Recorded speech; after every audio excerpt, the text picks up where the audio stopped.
In this lesson, we are going to see how to configure Kerberos for SharePoint, SQL, and network file servers. Kerberos can be enabled for SharePoint through a central administration site. The best practice is to use service accounts for SharePoint services. Register the required SPNs under these accounts and create the corresponding DNSA records. IIS kernel mode authentication is not supported and needs to be disabled for SharePoint sites.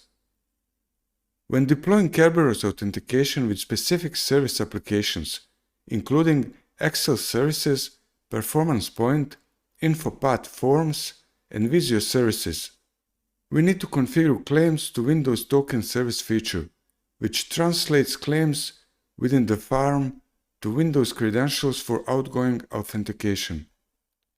For accessing remote resources in the same domain, we need to configure Kerberos constraint delegation. And when claims to Windows Token Service is used, we also need to enable protocol transition. For accessing remote resources outside the local domain, we need to use resource-based constraint delegation. We will discuss Kerberos delegation and protocol transition in the following lessons. To improve SQL security and simplify the configuration, it's best practice to run SQL services under dedicated either plain service accounts or managed service accounts.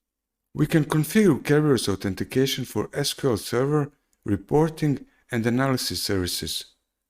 To register an SPN for an SQL named instance, we just need to append the named instance at the end of the SPN.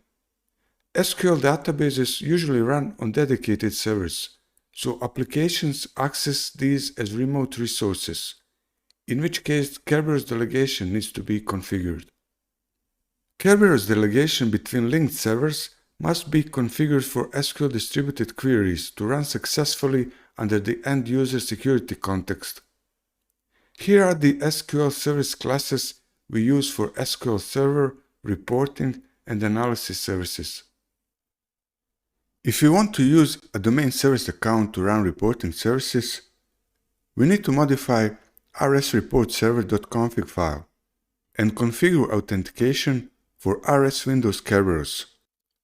By default, the web config files for the report server web service include the authentication mode Windows setting, and we need to enable impersonation by setting identity impersonate attribute to true. We will also need to create an HTTP SPN for the reporting services service account and optionally enable extended protection for authentication feature. Microsoft released a diagnostic tool that helps troubleshoot Kerberos-related connectivity issues with SQL Server, reporting, and analysis services, called Kerberos Configuration Manager for SQL Server.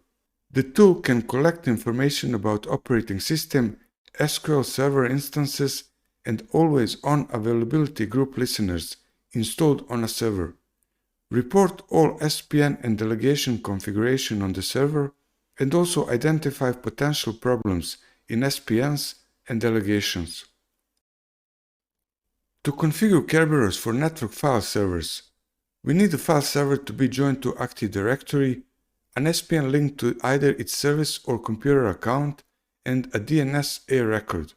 The SPN service class for network file server is CIFS.